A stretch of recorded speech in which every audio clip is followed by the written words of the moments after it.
A couple of other points that I'd like to make.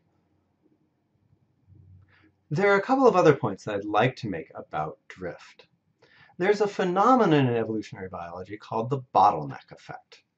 The bottleneck effect is something that occurs when you have a large population, and presumably it starts off with plenty of genetic variation, and then it shrinks down to a small population.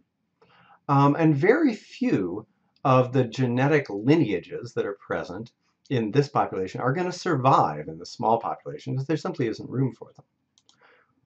After the bottleneck, let's suppose that the population gets large again. What is its genetic variation going to be like after the bottleneck?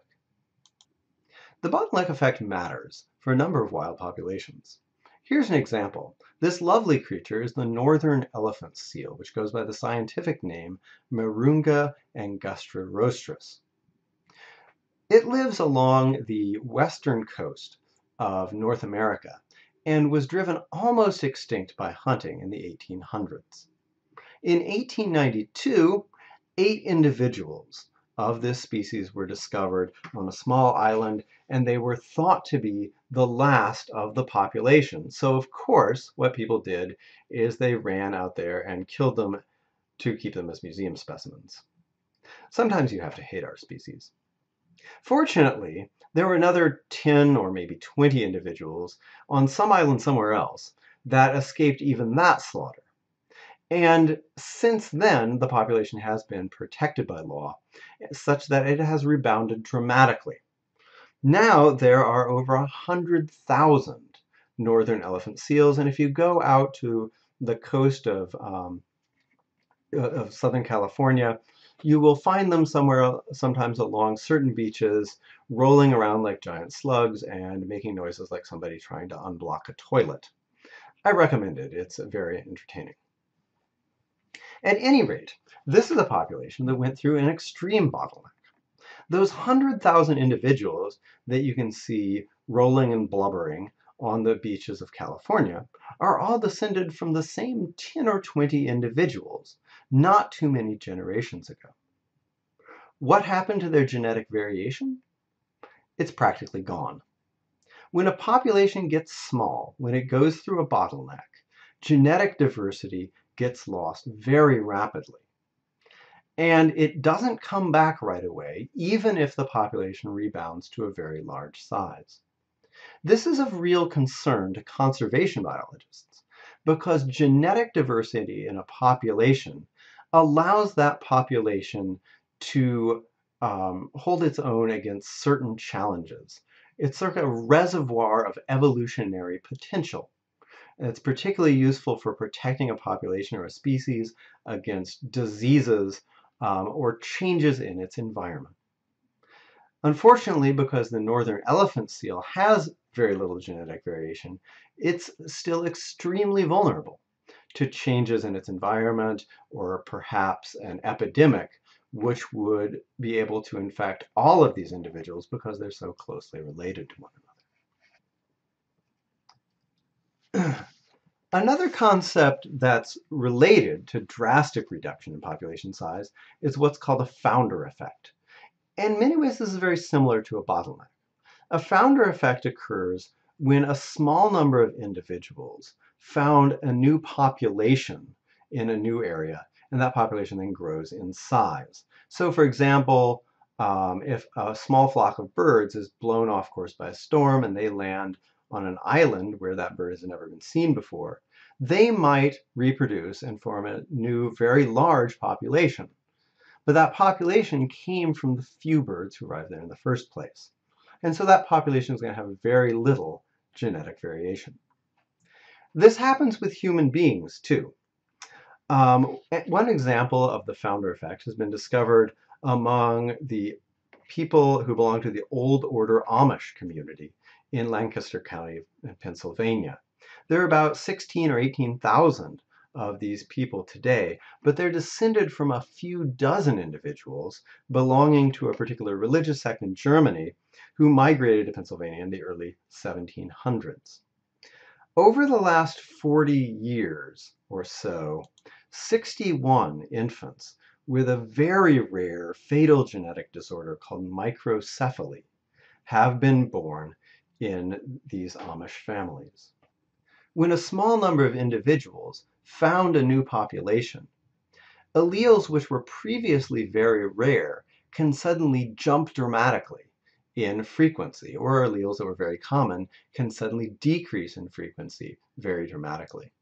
Essentially, when a population gets founded, what happens is a very narrow bottleneck, and random effects, essentially genetic drift, can change allele frequencies during one of these bottlenecks extremely rapidly.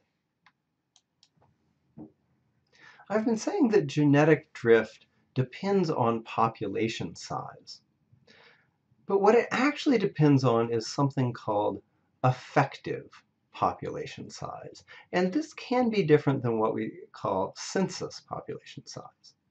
Now, census population size is this number of individuals that you find in a population. If you took a census, you go and you count the number of fish in a school of fish, or you count the number of deer in a herd of deer, and that's your census population size. Effective population size is a measure of how many individuals are actually contributing to the next generation. And effective population size is what really matters with respect to genetic drift. Effective population size is never larger than census population size.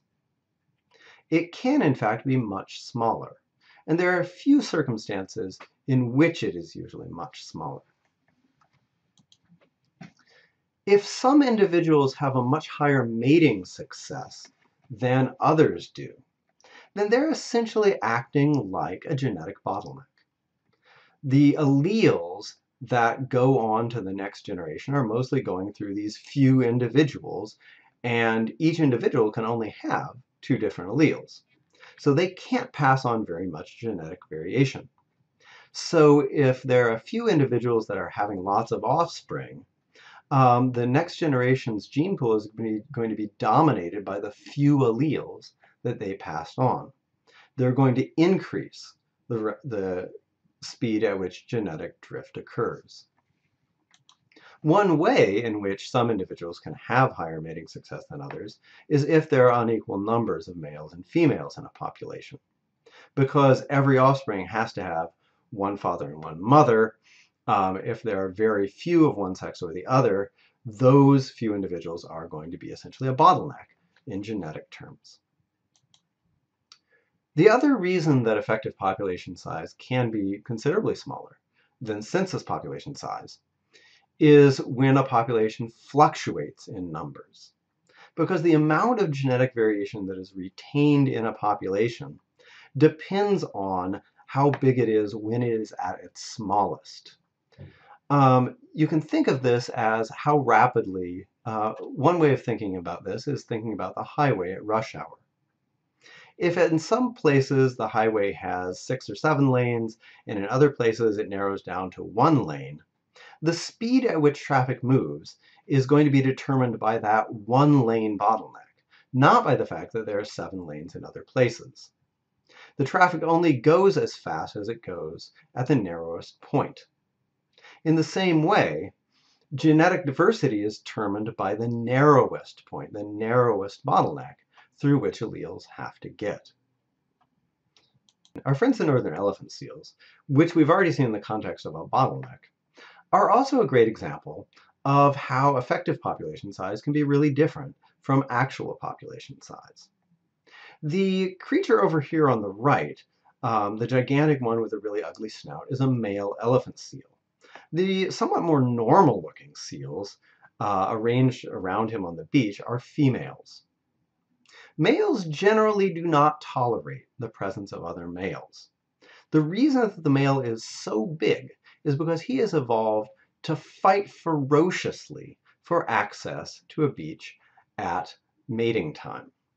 One male will drive off all of the other males and mate with dozens of females in a single season.